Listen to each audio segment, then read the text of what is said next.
Buenas noches, pueblo salvadoreño. Bienvenidos a la primera emisión de Nuevas Ideas TV, un espacio para el debate político libre de ideologías partidarias e intereses de grupos de poder.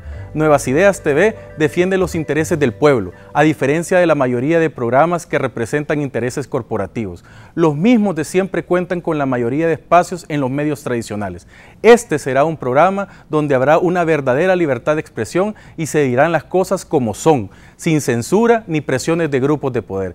Este será el espacio para dar a conocer los retos del país, nacidos de un genuino compromiso con el pueblo salvadoreño, para dar a conocer esas nuevas ideas y nuevos líderes, para encontrar las soluciones a los problemas del país, para poner primero los intereses del pueblo. Para eso ha nacido Nuevas Ideas TV. Este será el espacio que iluminará el debate político con nuevas ideas que solucionen los problemas del país y construyan una mejor nación. Soy Mario Durán y sean bienvenidos a Nuevas Ideas TV, el programa de ustedes. Nuevas Ideas TV.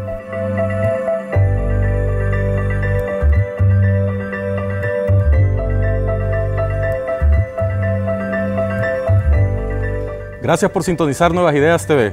Esta noche iniciamos conversando con tres personalidades reconocidas a nivel nacional por su independencia de criterio y autonomía en el ejercicio de sus profesiones. Los tres representan voces diferentes a los analistas prepago, que saturan los medios de comunicación tradicionales. Esta noche tenemos el honor de contar con la presencia de Marvin Aguilar. ¿Qué tal? Buenas noches. Antropólogo cultural, analista político, catedrático y columnista. Giovanni Galeas. Giovanni. ¿Qué tal? Giovanni es un excombatiente, analista político y escritor salvadoreño, especialista en la historia de El Salvador. También tenemos a Roberto Cañas. Roberto, buenas noches. Un gusto, qué bueno. Roberto Cañas es político, economista y educador. Su participación en el conflicto armado lo lleva a ser miembro de la comisión que negoció la firma de los acuerdos de paz. De ese momento a la fecha, Roberto no ha dejado de señalar situaciones de corrupción y alertar sobre las necesidades de la transparencia en El Salvador. Ahora nosotros nos encontramos en el primer programa de Nuevas Ideas TV, que es precisamente ese espacio que el pueblo tiene para expresarse y obviamente para decir las cosas que nunca ha dicho antes. La primera pregunta que me nace a mí decirles en este programa es ¿por qué a través de la historia reciente Nayib Bukele ha sido atacado por dos partidos políticos, cosa que antes no se había visto? Se unieron dos fuerzas antagónicas y ahora resulta que están en contra de una sola persona. ¿Por qué de esto? Marvin. Yo creo que lo que nos deja claro esto es que los dos partidos llamados tradicionalmente grandes partidos que han ocupado el poder total se han terminado corrompiendo. Esto los ha hecho perder su ruta ideológica. Arena, que se dice liberal, ha terminado siendo un partido ultraconservador que ve al Estado como un patrimonio de grupos de interés que financian el partido Arena. Y el FMLN finalmente abandonó la ideología de izquierda para quedarse a administrar el sistema neoliberal que descubrieron una vez estando en el poder les beneficia económicamente. Entonces, claro, surge una tercera fuerza que amenaza con quitarles este poder político que ellos habían entendido después de la firma de los acuerdos de paz, repartírselo en una falsa dicotomía y hoy ven que peligra ese poder político y claro, se unen para evitar perder ese control del poder que han tenido durante 30 años. Pero realmente hay fuertes intereses que unen a estos dos partidos en contra de una sola personalidad. Es decir, ¿qué los ha llevado a atraerse tanto y atacar a una sola persona? Lo que pasa es que los dos partidos se entronizan, digamos, entronizan el bipartidismo en El Salvador a partir de los acuerdos de paz. Y los acuerdos de paz diseñan un régimen que yo le llamo el régimen del 92, que duró 30 años, ¿no? Que es lo que llevan hasta ahorita, y había un bipartidismo. El Arena se sentía cómoda combatiendo a partir del anticomunismo, con ese fantasma de la izquierda que venía desde el 32, con el estigma del comunismo, ¿no? Y a la vez la izquierda representada en el FMLN se sentía cómoda luchando con una derecha tradicional, ¿verdad? Pero lo que pasa es que en el camino, 20 años de Arena, casi 10 del FMLN, los proyectos de los dos partidos que fueron concebidos durante la guerra y para combatirse entre sí, la representación de la derecha en El Salvador, la representación de la izquierda en El Salvador, sus proyectos políticos se agotaron, se quedaron anclados en el pasado, en el siglo XX, y se desnaturalizaron. Durante 30 años no tuvieron un contendiente que no fuera su imagen en el espejo, digamos. Son enemigos que terminan por parecerse, y cuando emerge una figura como la tercera fuerza, yo creo que ambos partidos se desconcertaron. En un principio no supieron cómo reaccionar y no hicieron lo que se llama ayornamiento político, no una puesta al día de sus programas. Entonces se quedaron anclados en sus mismos discursos del siglo XX, es como peleándose entre ellos, y el gran desconcierto, por ejemplo, para Arena es que no pueden acusar a esta tercera opción, a esta fuerza emergente y a su líder de los epítetos y los viejos pleitos de comunista, castrista, chavista, bolivariano, come niño. ¿Por qué no? Porque también en esta fuerza hay gente de derecha, y el FMLN no encontró también cómo combatir a Nayib Bukele con los criterios con los que combatía históricamente o tradicionalmente Arena. Yo creo que la emergencia de Nayib fue como tan precipitada, la coyuntura se dio muy rápido, porque lo primero que hay que recordar es que Nayib Bukele tiene 6 años en el escenario político, ¿no? Estamos en 2018 y él empieza en 2012.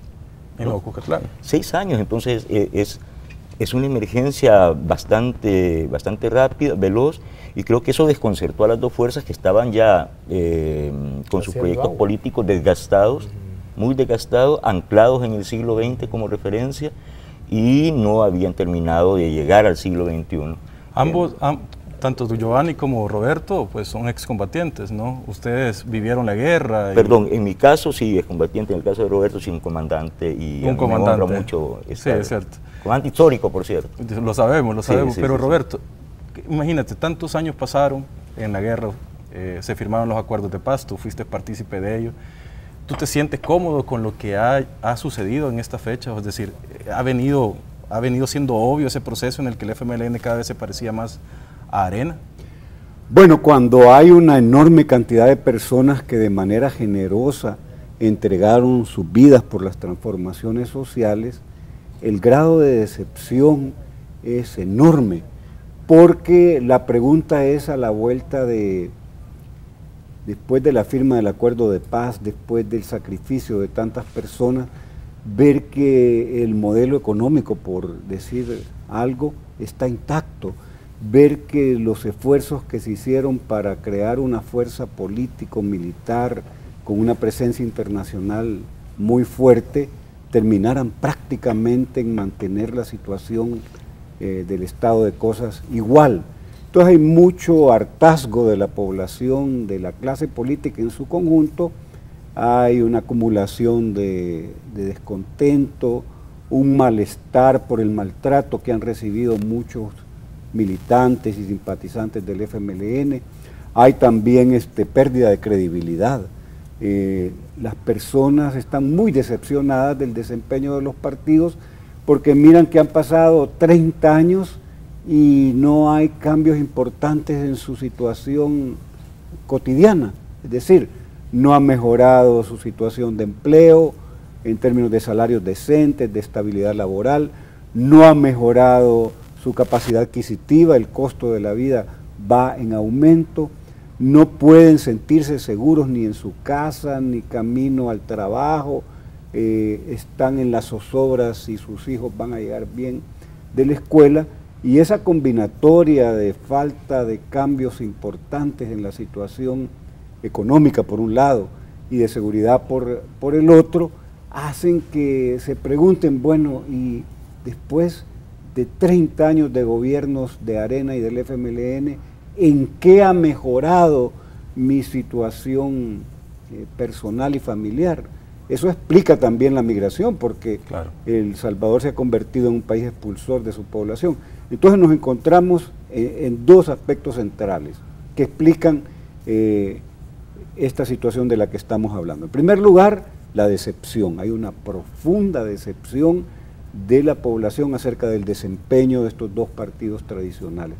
Y en segundo lugar, la pérdida de credibilidad, porque la población se da cuenta que prometieron y no cumplieron. Roberto, puntualmente, y esta pregunta va para los tres, ¿qué es lo que teme ¿Qué es lo que teme la cúpula tanto de Arena como del FMLN con la eventual llegada de Nayib Bukele a la presidencia de la República? Rápidamente. Bueno, están muertos de miedo, es decir, les angustia la posibilidad de perder el acceso a la administración del aparato del Estado.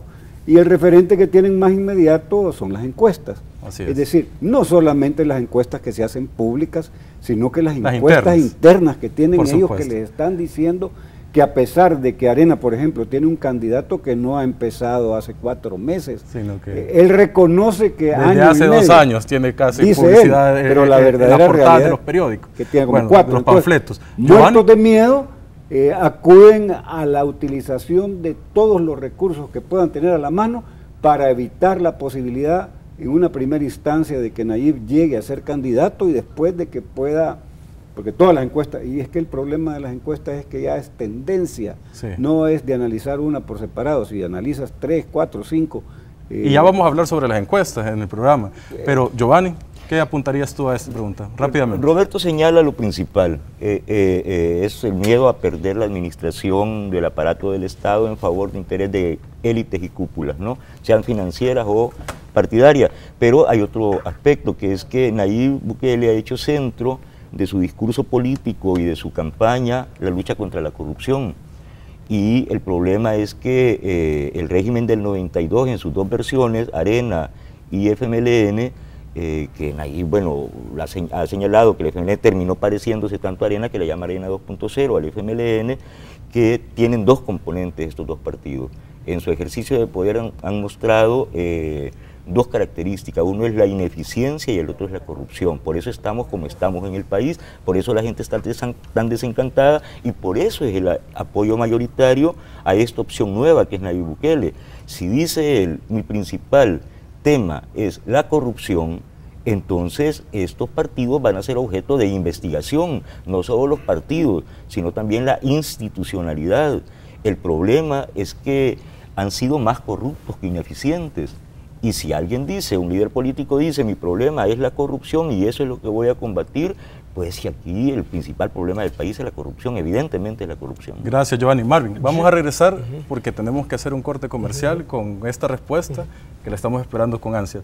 Pero con este breve análisis de los últimos acontecimientos electorales, nos vamos a una pausa comercial, no sin antes recordarles que, en palabras de la embajadora de los Estados Unidos en nuestro país, Jean May, se estima que en El Salvador más de 650 millones de dólares han desaparecido por actos de corrupción de los gobiernos de Arena y el FMLN, con lo que pudieron haber construido 8 nuevos hospitales. ¿Se imaginan ustedes? También se pueden imaginar cuántas escuelas se hubieran podido construir con ese dinero. Bueno, regresamos del corte en unos pocos momentos.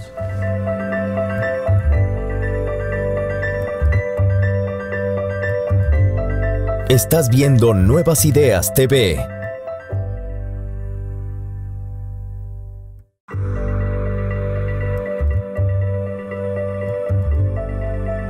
Esto es Nuevas Ideas TV. Continuamos con más de Nuevas Ideas TV. Gracias por sintonizarnos a través de Canal 12 y del 104.5 FM Radio Sonora. A lo largo y ancho de todo el territorio nacional, en este bloque quiero conversar un poco sobre la carrera electoral de la presidencia para el 2019, pero antes de eso vamos a darle continuidad a la pregunta que habíamos dejado sobre la mesa y que Marvin nos estaba a punto de contestar. ¿Por qué el temor de que Nayib llegue a la presidencia por parte de la cúpula, tanto de Arena como del FMLN? En su momento, el encargado de asuntos políticos de la Embajada de los Estados Unidos, Roberto Blau, decía en un cable que enviaba al Departamento de Estado una información muy importante para entender el miedo que siente Arena. Y era que el partido Arena había logrado subsistir durante los 20 años de gobierno, toda su estructura, porque se abastecía tanto de los empleados públicos como de fondos públicos para poder mantener viva toda la estructura del partido Arena. Esto está en un informe enviado al Departamento de Estado por, en su momento, el encargado político de la Embajada de Estados Unidos en San Salvador. En la derecha hay que entender los miedos, en este sentido, los grupos de interés. Los grupos de interés en El Salvador han estado acostumbrados a llamar al presidente de la República, invitarlo a comer y decirle lo que quieren que se haga o lo que debería de hacerse. En ese sentido, ya llevan 10 años sin ese poder. 5 años más los desespera. porque no han visto en esta candidatura que de repente aparece la posibilidad de controlarlo, de decirle qué es lo que hay que hacer y de que se les reconozca a ellos como los grandes señores del país, que son, como lo dicen ellos en otro lenguaje, los que generan trabajo, los que mantienen al país en pie y etcétera. Eso es los grupos de interés. Y lo otro es que Arena, 5 años más fuera del aparato estatal, corre peligro de desaparecer, porque ya no tiene gente que la financie. Y perder otra elección más significaría una gran desilusión para toda su militancia a nivel nacional. Y esos son los grandes miedos que llevan a la derecha, digamos, a inclusive pactar con el FMLN para irse en contra de esta candidatura de Nayib Bukele. Y en el caso de la izquierda, yo creo que ellos lo que quieren proteger es la riqueza acumulada en estos 10 años. Por eso uno se va a Nicaragua y se protege allá, y los que están aquí serían capaces de pactar con Arena para que se les garantice que el dinero de sus empresas, el dinero que pudo haber entrado a través del Estado, se mantenga en sus cuentas bancarias. Porque, con permiso de Roberto, no todos los excomandantes viven tan modestamente y acorde a la ideología de izquierda como lo puede hacer Roberto. Muchos hoy son potentados, muchos hoy están pensando en su vejez digna, con mucho dinero, y por eso mismo están preocupados por proteger esa ganancia que han tenido en estos 10 años. Muy interesante lo que acotaban cada uno de ustedes, porque todo se resume en grupos de interés que quieren resguardar sus, o sea, valga la redundancia, sus intereses, y en esa medida, pues... Pero yo tendría un matiz en esa medida ellos simplemente no quieren que Nayib Bukele gane las elecciones porque no responde a ellos. Yo tendría un matiz que hacer, si me permites, Mario, es respecto a algo que afirma Marvin, y es los poderes fácticos de derecha en El Salvador, dice Marvin, no han tenido el acceso directo a la comunicación con el presidente, o han estado fuera del poder en estos años. En realidad, en estos últimos 10 años. Sí, yo haría un matiz. Sí, es cierto que no han estado administrando el aparato del Estado. Más sí han tenido incidencia. Sí, ese tema de que ya no llaman directamente, como podían llamar a un presidente de Arena, al actual presidente, pero no ha sufrido mucho cambio. Ellos han seguido teniendo poder institucional a través de otros factores del Estado que no son el Ejecutivo. Sí. ¿no? Han seguido teniendo poder fáctico a través de los medios, a través de la Fiscalía General de la República, a través de la Sala de lo Constitucional, a través de una importante representación legislativa, por ejemplo. Han tenido bastante control. Claro. Y para ellos la situación no cambió mucho en realidad. Es que eso fundamenta el hecho de que Nayib Bukele haya dicho es que el FMLN y Arena son lo mismo, que es lo que el pueblo ya había percibido. Sí, sobre todo las cúpulas. Gracias, Giovanni. Hace pocos días también se divulgó un spot donde el presidente del COENA, Mauricio Interiano, acusaba directamente a Nayib Bukele de ser un mentiroso, falso líder, y todo en un contenido de campaña de ataque y de odio político. Este spot aparece en un contexto donde Arena sigue estancada en todas sus encuestas de los últimos meses, a más de 25 puntos, o sea, básicamente muestra señales también de un cero crecimiento electoral, o sea, no hay más caudal político. ¿A qué se debe ese giro de campaña, Roberto, que se está dando por parte de Arena? Bueno, en primer lugar, un poco de lugar, desesperación se debe, ¿no? Por supuesto que ellos están muy preocupados por el hecho de que en sus encuestas no crece la candidatura de Carlos Calleja. Pero lo que llama poderosamente la atención es el uso de ese lenguaje confrontativo, de mencionar una serie de epítetos que son como muy extraños en el lenguaje de alguien que tiene la dirección de un partido. Es decir, no dice nada bien de lo que uno espera y abona a la pérdida de credibilidad de la que ya he planteado. Entonces, ¿de qué estamos hablando? De una campaña de altura donde lo que encontramos, para sorpresa de todos, es un presidente del COENA que, sin medirse, hace una serie de calificativos que están fuera de lo que uno podría pensar que debe ser la forma en que se hace política en el país. Esto es una campaña de odio.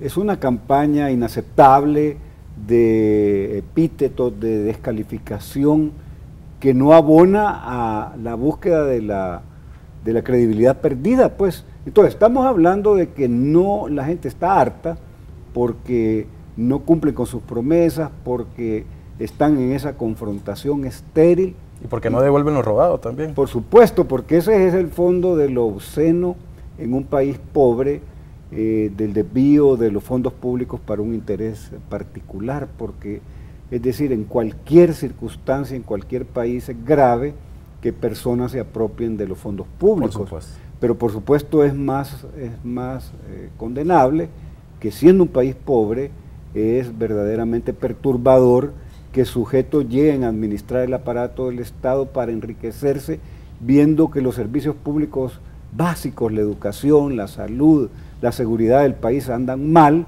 y se pudieran tener los recursos para poder mejorar las condiciones en las que los salvadoreños vivimos en términos de seguridad, en términos de educación, de salud. ¿Puede Giovanni, esta campaña hacer que crezca Arena en las elecciones, un poco por lo menos? No, lo que está pasando nos dice lo contrario.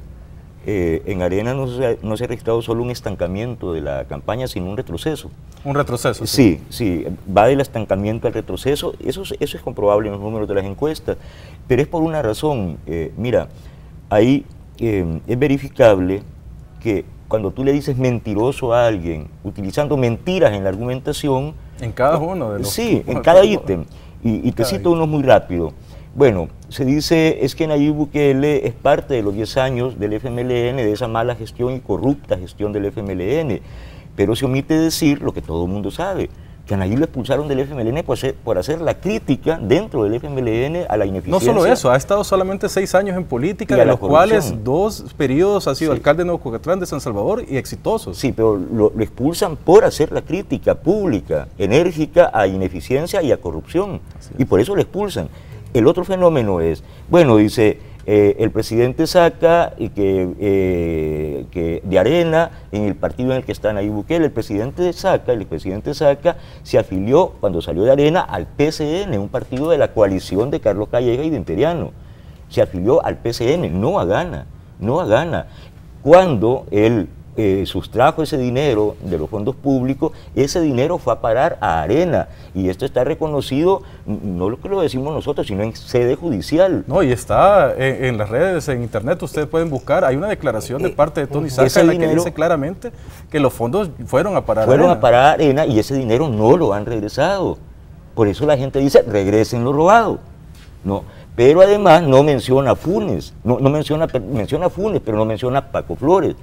Y ese dinero que Paco Flores sustrajo también de los fondos públicos fue a parar a Arena, reconocido por los mismos dirigentes de Arena.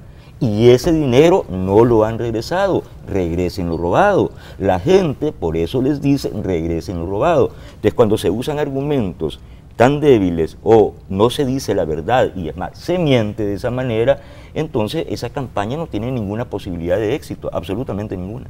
Bueno, entonces no va a crecer esta campaña y Arena ha llegado a la desesperación. Arena ha traído un asesor en propaganda sucia de España, ¿no? Eso es lo que ha venido a hacer algo. Ha contratado un asesor. Exactamente, español, que les ha venido a dar un golpe de timón en el sentido de decirles, miren, ya dejen de atacar al FMLN. Y entonces la salida del presidente del COENA definiendo quién es el adversario, que es, este video es para ti, Bukele, está queriendo decir, ok, entonces ya no es el FMLN nuestro adversario, aquí los que vamos a pelear somos Arena y Nayib Bukele. Y lo que quieren hacer es una trampa a Nayib Bukele de decirle, ¿estás de acuerdo, Robert? Polaricemos. Claro. Es decir, llevarlo al terreno en el que Arena se siente cómodo, que es la polarización. Quieren quitar al FMLN, con el que han venido polarizando 30 años, ubicar a Nayib Bukele para ser el nuevo polarizante y decirle, ya ven, el que criticaba tanto la polarización es el tipo que también va a polarizar. Entonces, la estrategia que debería de seguir Nayib Bukele es no contestar, ¿verdad? No contestar, porque entonces Arena se va a descontrolar más, porque no va a ser la reacción que esperaban.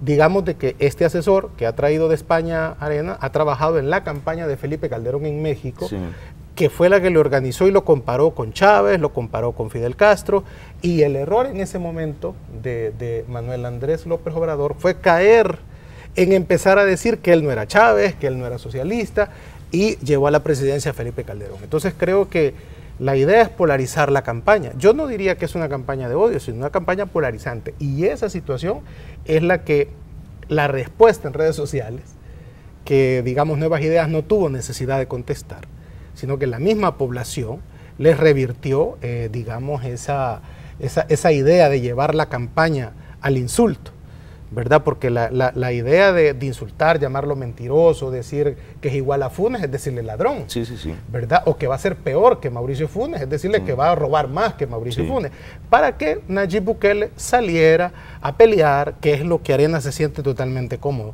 Es exactamente las estrategias de 1984 con Napoleón Duarte, las mismas estrategias para desaparecer al PDC, la misma estrategia durante los 20 años para hacer perder al FMLN, y que el FMLN caía constantemente en la trampa de pelear, de matabacas, botapostes, terroristas, ¿verdad? Y ella venía a la contraparte, asesinos, escuadroneros, exactamente. Entonces quieren llevar a Nayib a ese terreno.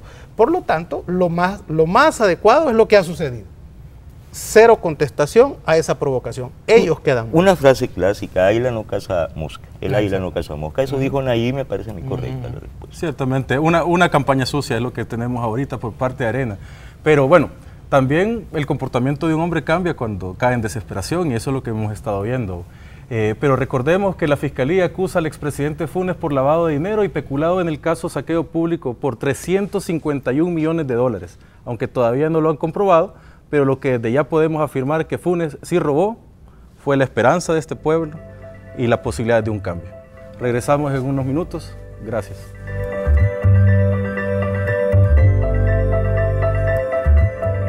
En un momento continúa Nuevas Ideas TV.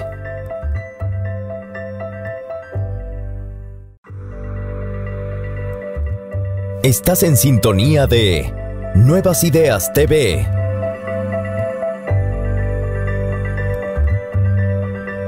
Seguimos con más de Nuevas Ideas TV. Para todos es conocido la corrupción de Arena. No son rumores, no son especulaciones, son hechos comprobados en los juzgados y reconocidos por sus mismos hechores. Los últimos 2 presidentes de Arena han sido judicializados por actos de corrupción que involucran no solo al gobierno y decenas de funcionarios, sino también al mismo COENA, como destinatario de los fondos públicos. Sin lugar a dudas se puede decir que los gobiernos de Arena han sido corruptos ante estos antecedentes. Y esto me lleva a preguntarles algo, que pareciera que la gente quiere olvidar, o por lo menos ellos quieren olvidar. Francisco Flores. Francisco Flores y todas sus declaraciones en televisión. De todo fue conocido cuando él decía que entregaba el dinero en sacos, dinero que había venido desde Taiwán para ser entregado a los damnificados de los terremotos. ¿Qué pasa con un Francisco Flores y por qué ese deseo de no querer hablar sobre los hechos que todos conocemos? Bueno, el tema es que por supuesto tiene un costo político electoral grande, pero es que hay una dinámica de proceso del comportamiento de la Fiscalía. Hay una investigación del delito. Luego de la investigación del delito hay una cuestión, digamos, mediática fuerte, en la que el fiscal con nombres, digamos, espectaculares, saqueo público, destape a la corrupción, o corruptela, le ponen nombres que tienen, digamos, un atractivo mediático. Pero lo que continúa es donde empieza a flaquear la aplicación de la justicia. Hay capturados, pasan donde el juez y se caen los casos. Entonces uno se pregunta... Eso ha pasado, por ejemplo, con el tema de Francisco Flores. De Francisco Flores, es decir, además tiene un carácter internacional porque pasa en Guatemala, pasa en Costa Rica, pasa en El Salvador y pasa en Taiwán. El presidente de Taiwán, que da ese tipo de dinero para financiar a Arena en El Salvador, a candidatos en Costa Rica y en Guatemala, genera que todos ellos estén en la cárcel. Eso por un lado. Pero la dinámica de proceso es importante. Hay capturas, se judicializa y ahí se cae el caso. Por falta de pruebas, solo hay testigos criteriados, y lo fundamental de todo esto es la recuperación de los fondos desviados. Nada tiene sentido, nada sirve si al final de toda la lógica de la actividad de la Fiscalía, de los jueces, termina en que incluso alegremente señalan de que dan por perdidos los recursos que se han desviado. Nadie puede asegurar que se van a recuperar los 301 millones de Saca, los 350 y tantos de Funes, lo aparentemente que son 10 millones de lo de Taiwán, y ahora sucede que en el caso de Francisco Flores, sorpresivamente nos enteramos el viernes de que ya hay una cantidad de dinero de la cual está liberada la familia de devolverlos, y eso es lo grave, porque al final de cuentas la aplicación de la justicia está incompleta si no se recuperan los fondos. Ahí es donde está el lado más flaco de la aplicación de la justicia. Es decir, si no devuelven lo robado. Sí, si no devuelven lo robado, entonces ¿de qué estamos hablando? Porque Sacaste en la cárcel y eso me parece muy bien. Vamos a ver, al final hay una disminución de la pena, se declara culpable, etcétera, lo que ya sabemos.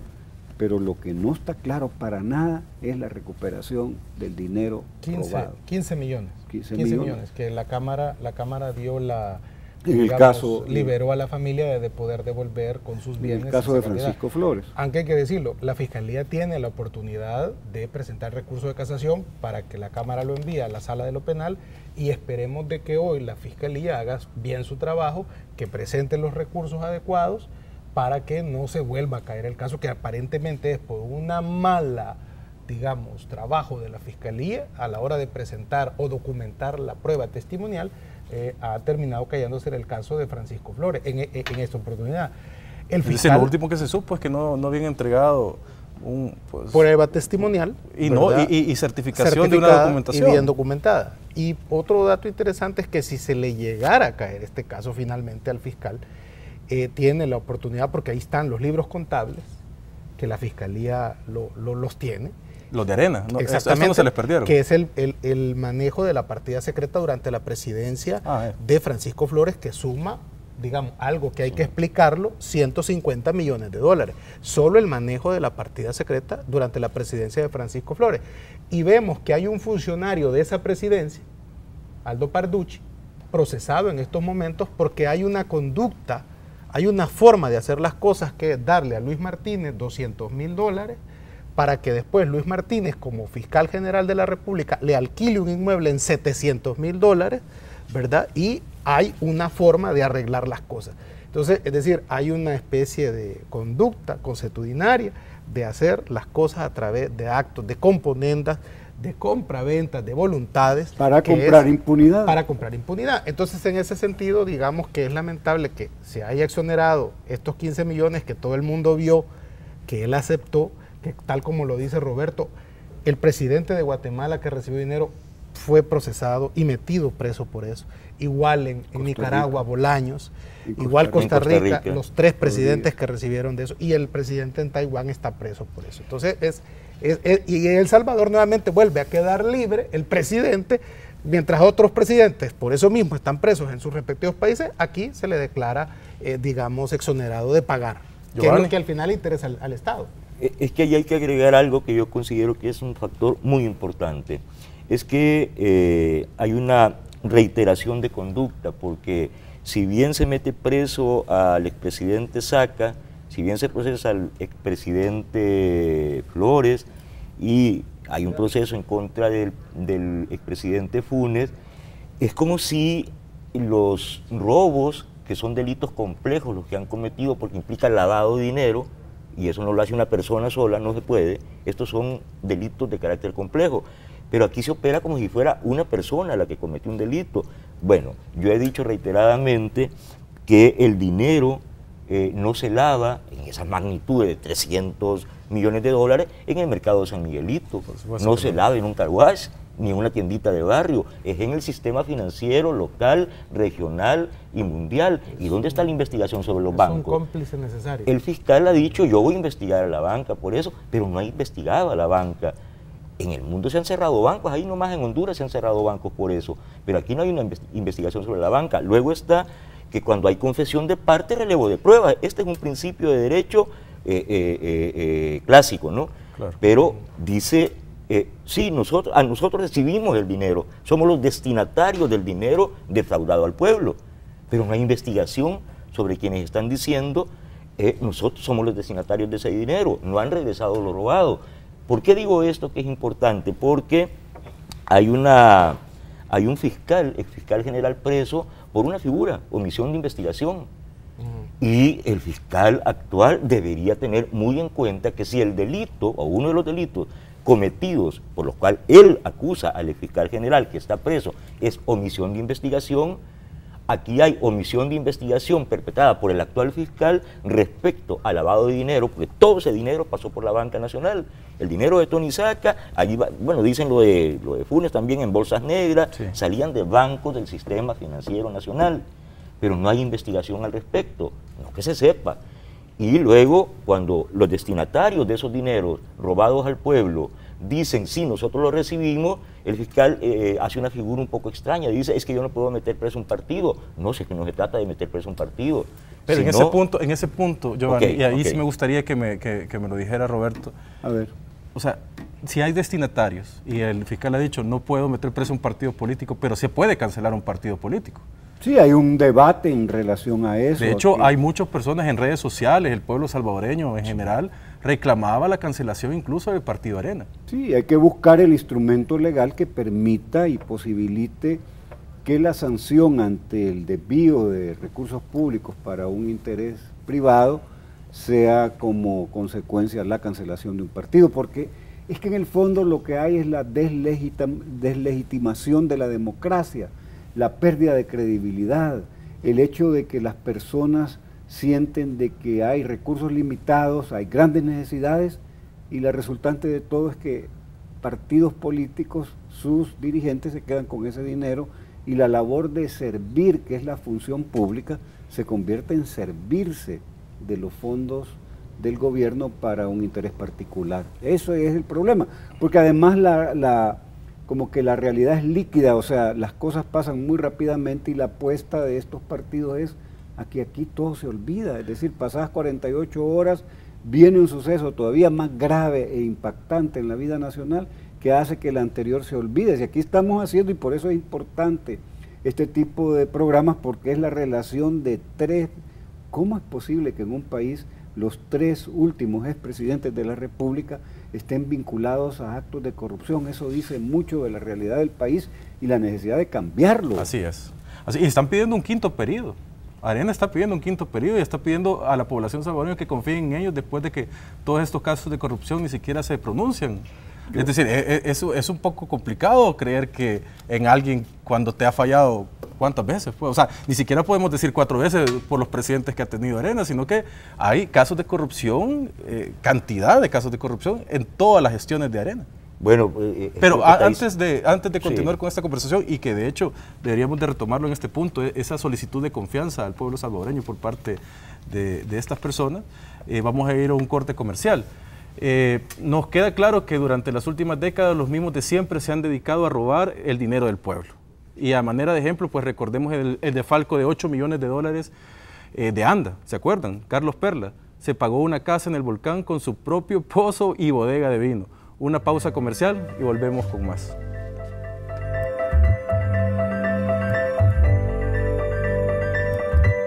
En un momento continúa Nuevas Ideas TV.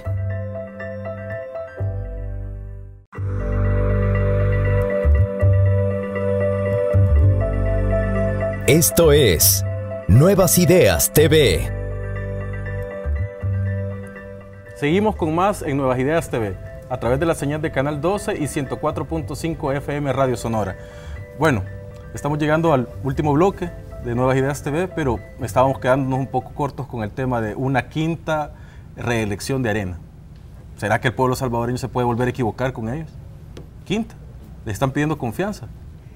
Justamente ese es el problema de la dificultad, de la cortedad de visión, que no pueden comprender que las personas ya no están satisfechas con el desempeño que han tenido estos partidos durante los últimos 30 años.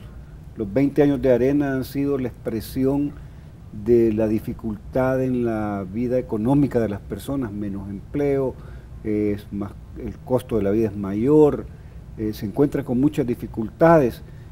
Saben que el partido Arena no les ha resuelto los problemas y no hay asidero que pueda darle sostén a la posibilidad de que hoy sí van a resolver los problemas de todos los días de las personas, porque al final de cuentas la lógica del ciudadano es en qué medida este partido me va a resolver a mí mi situación cotidiana. Voy a tener seguridad en mi casa, mis hijos van a regresar bien, voy a tener empleo con estabilidad, con salario decente, el costo de la vida va a disminuir, no me voy a ver obligado a irme del país.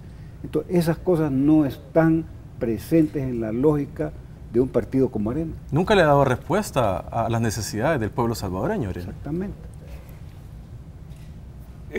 Yo tengo una idea, que es que Arena tiene una posibilidad histórica, De hecho, yo voy a decir en este programa que se llama Nuevas Ideas, que yo no es que sea muy seguro que yo vote por Nayib, yo podría votar por Arena, se lo digo muy en serio, yo podría votar por Arena si regresan los robados. Si regresan los robados. Regresan los robados, y voy a explicar por qué. Mira, esto es bien importante. 3 ejemplos muy rápidos. ¿Sabes a cuánto ascienden los robos de Arena, no?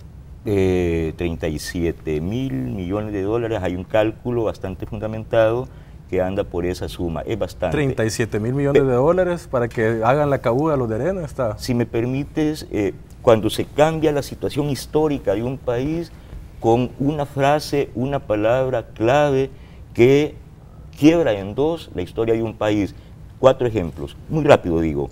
Pan y Paz. Pan y Paz fue el proyecto político de Lenin. Así se condensó el proyecto político que Lenin le ofreció a los rusos en 1917. Los rusos no querían ir a la guerra, o sea, los querían mandar a la guerra y tenían hambre. Y todo el proyecto político de Lenin, su programa de gobierno, se reducía a decir pan y paz. Eso fue. Eso cambió la historia de Rusia. Estados Unidos, en los años 50, un hombre dice, he tenido un sueño. He tenido un sueño. Es una frase sencilla, he tenido un sueño. Cambió la historia de los Estados Unidos. Ahí se partió en dos la historia de los Estados Unidos con el tema de Martin Luther King en su lucha por los derechos civiles.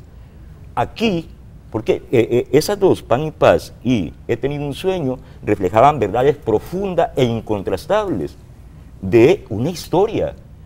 Decir aquí, devuelvan lo robado, es lo mismo, tiene un peso histórico, es popular la frase, encarna todos los agravios que nos han hecho, no 20 años de Arena, no 10 del FMLN, desde la colonia, todo el siglo XIX, todo el siglo XX y sigue.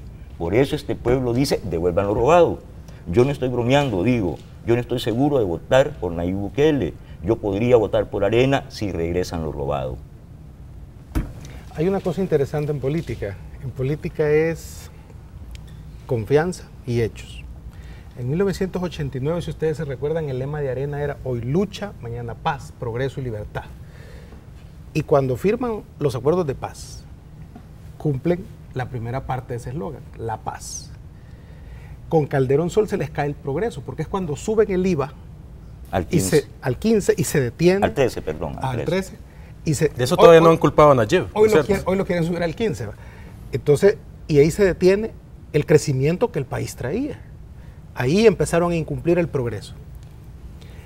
Y cuando dolarizan el país, cuando empiezan a privatizar todo, cuando nos prometieron ser el Hong Kong de Centroamérica. Los tratados de libre comercio. Y los TLC, y nos metimos en esa, digamos, moda del neoliberalismo, ahí también fallaron con la libertad económica que nos ofrecieron. Entonces, Arena lo que tiene que hacer es, fíjate, yo cuando he hablado con dirigentes de Arena les he dicho eso, los 15 millones de Paco Flor, yo no me voy a los 37,000, ¿verdad? Porque ahí hay ya responsabilidades personales de mucha gente que está en Arena y que debería de responder individualmente por esa serie de robos. Pero oficialmente Paco Flores reconoció 15 millones de dólares. Lo que ha reconocido Saca Corregime son 7 millones más no sé cuántos. Ese dinero lo que tiene que hacer el futuro COENA, porque evidentemente este no lo va a hacer, pero el COENA que resulte de la derrota electoral tendría que llegar al Ministerio de Hacienda con ese dinero que se ha dicho en sede judicial que se recibió y devolver al fondo, al erario nacional, esa cantidad de dinero. Y lo otro, lo más interesante de eso, que van a tener 5 años para poder replantearse la estrategia de construir credibilidad con la gente, es que está comprobado, y me imagino que sus tanques de pensamiento se los pueden decir, que la mejor forma de ayudar a un país, a la gente, es a través de las ayudas directas que pueden hacer los organismos no gubernamentales. ellos no necesitan, la élite de El Salvador no necesita estar en el poder para cambiar el país. Han hecho grandes inversiones en Nicaragua, han hecho grandes inversiones en Costa Rica, incluso han ido hasta el Caribe a invertir. Entonces ellos pueden hacer una reconversión de la economía nacional desde la posición de empresa privada. Ellos lo saben, no necesitan el Estado, el gobierno para eso. Entonces tienen 5 años para replantearse esa estrategia y dejar de traer asesores españoles, expertos en rumorología, dejar de pagarle a los familiares del alcalde para que hagan, digamos, la campaña electoral, porque eso los está llevando a utilizar tácticas de 1980, siglo XX, en el siglo XXI, que ya no funcionan, porque hay toda una generación que no quiere caer en esa trampa que tendieron esta semana pasada con un spot que hacía tambores de guerra a un lenguaje de una población que está más preocupada por ver cómo resuelve el problema del empleo, el problema de la seguridad y también la idea de qué va a hacer el país para el futuro. No tanto el hecho de volver a seguir con esas estrategias de la Guerra Fría, que Arena está empecinada en llevarnos a ese terreno. Sí, yo creo que lo que podemos concluir realmente en este punto es que el bipartidismo se va a terminar en El Salvador, así como ha venido los últimos 30 años. El ¿verdad? 3 de febrero se termina. Se acabó. Se acabó.